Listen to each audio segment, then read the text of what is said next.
Europe seems a solid, consistent and uniform fleet market. In a way it is, but if you look behind the surface, you will see that Europe is a puzzle of various countries with different level of maturity and different taxation schemes. Therefore, securing local stakeholder alignment is crucial and will help you to control fleet costs and to achieve also your goals.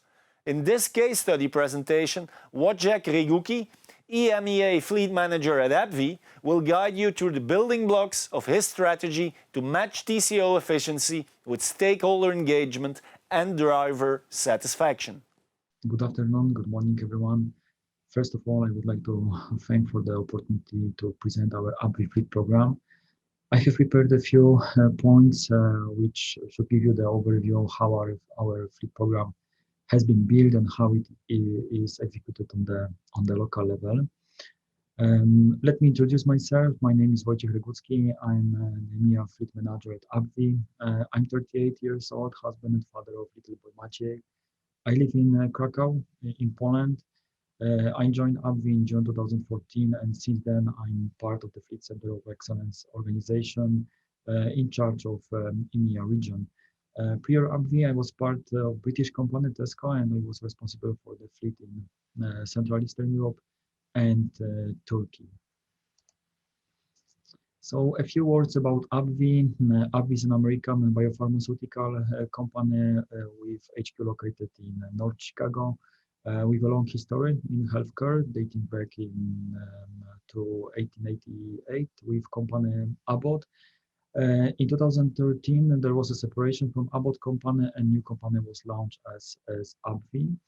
In May 2020, we have acquired Allergan company, known as a Botox producer. We are present in more than 70 countries and employ around 50,000 employees. With our treatments, we reach out to around 50 million patients every year, and you can see that we have our company cars in more than 50 countries, and we manage more than 16,000 vehicles globally. Fleet is managed by the Fleet Center of Excellence, which resides within finance organization and was established in 2014 as a special department dedicated to set up the fleet strategy and execute the strategy on the affiliate level. Of course, sharing best practices with countries and supporting all affiliates with managing fleet. A quick look at the summary where we are present with our company cars. So you can see that 50% of our fleet we have in North America. We have around 5,000 vehicles in my region, so it's Western Europe and EMEA. We also have a fleet at Asia Pacific region and also in LATAM region. Let's start from the most important days for our Emea AbbVie fleet. So we have started in July 2014 when the Fleet Center of Excellence has been established. A few months later, in October 2014, we had a meeting in our HQ with Western Europe and Eastern Europe, Middle East and Africa management to present our Emea fleet strategy, which had been approved and communicated to all Emea affiliates by area finance and area HR directors. And this is the example of great top-down approach, which was crucial to execute our strategy on the local level. Based on our experience, I have to say that this kind of sponsorship is needed to successfully implement the strategy in the countries. In July 2015, we finished our works on the global fleet policy. We have decided to attach to the global policy the local car procedure, the special template, as an appendix to the fleet policy. All of the affiliates had to use this template to create their own local car procedure, of course, adjusted to the market practice, regulations, taxations, rules. This move allowed us to provide a consistent approach for all of the affiliates and also execute our strategy. In all car procedures, we have the same sections and also appendixes like list of selected vehicles, like list of eligibility, list of what kind of positions are eligible for a company car benefits. All of the procedures needs to be approved annually on the area level. In the Q3 2016, we launched a European RFQ for fleet management companies, leasing companies, and car manufacturers to consolidate the suppliers. We moved from around 25 different brands to 4 alliances and from 8 leasing companies to 5. After 2 years, in October 2018, together with the Bain consultants, we decided to raise 3 initiatives for the Emea fleet. So the first was checking whether our eligibility is in line with the market practice. The second, the level of vehicles. We have decided to benchmark our level of models versus the market practice. And the last one, review all the additional operational costs like car washes, private usage of the company cars, fuel costs, personal use fee, abnormal usage of cars.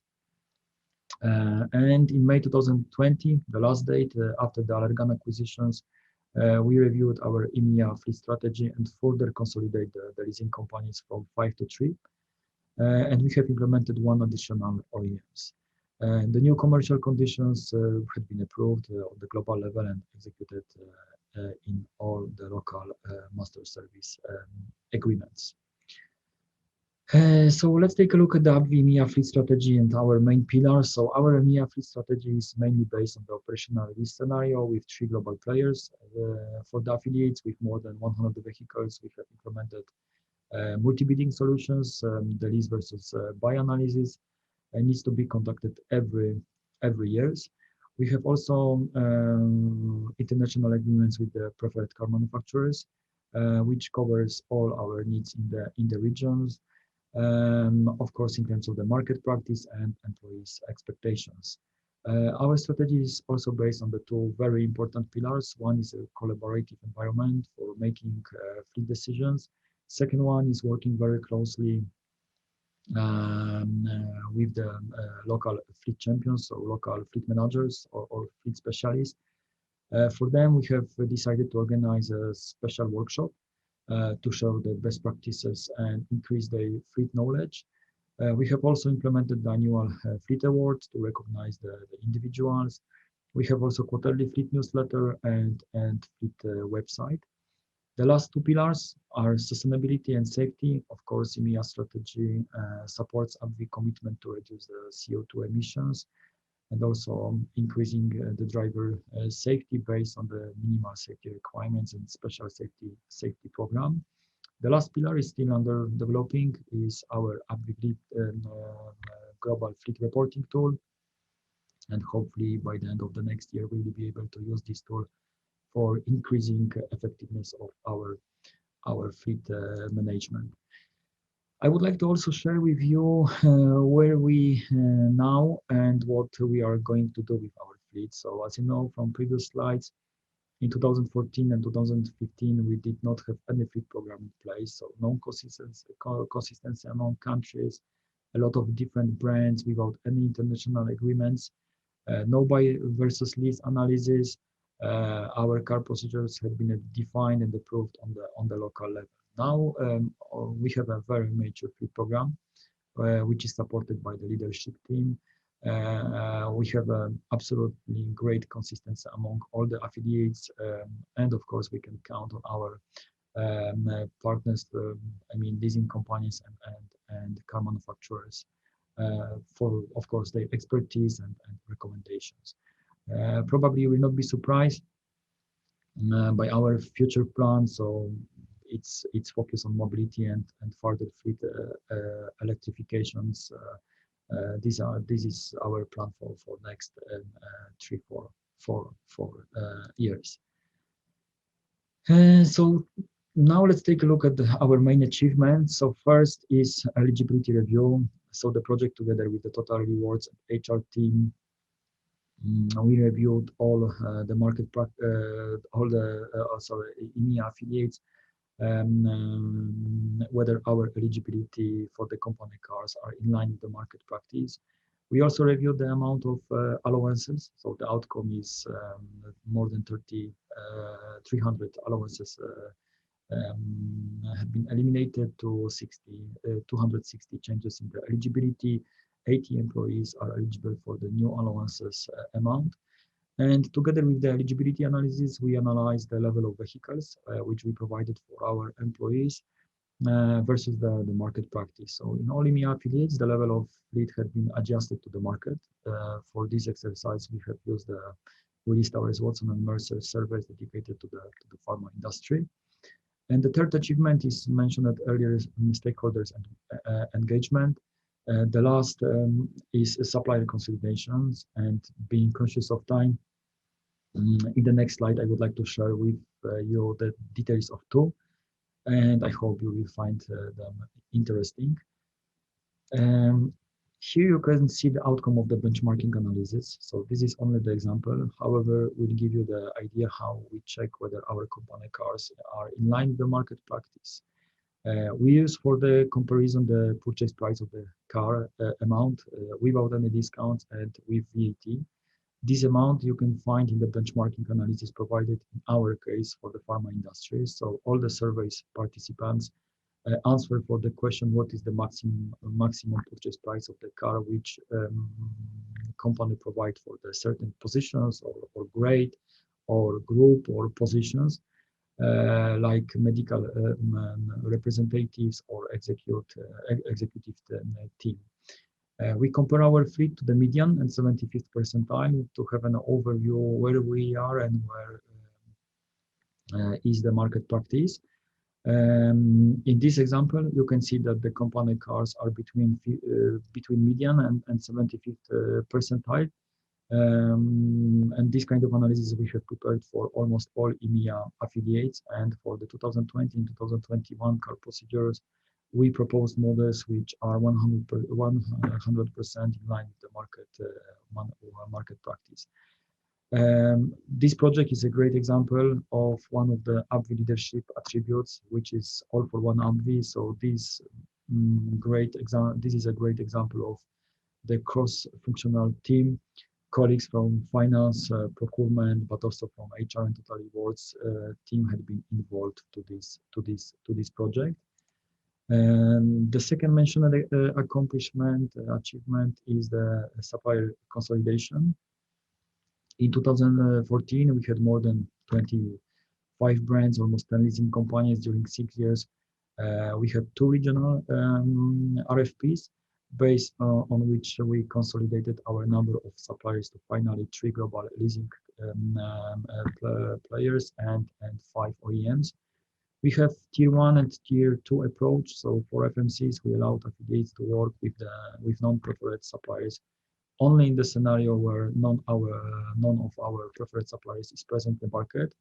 For OEMs, we have 5 preferred suppliers. However, 3 of them should be selected as the first choice.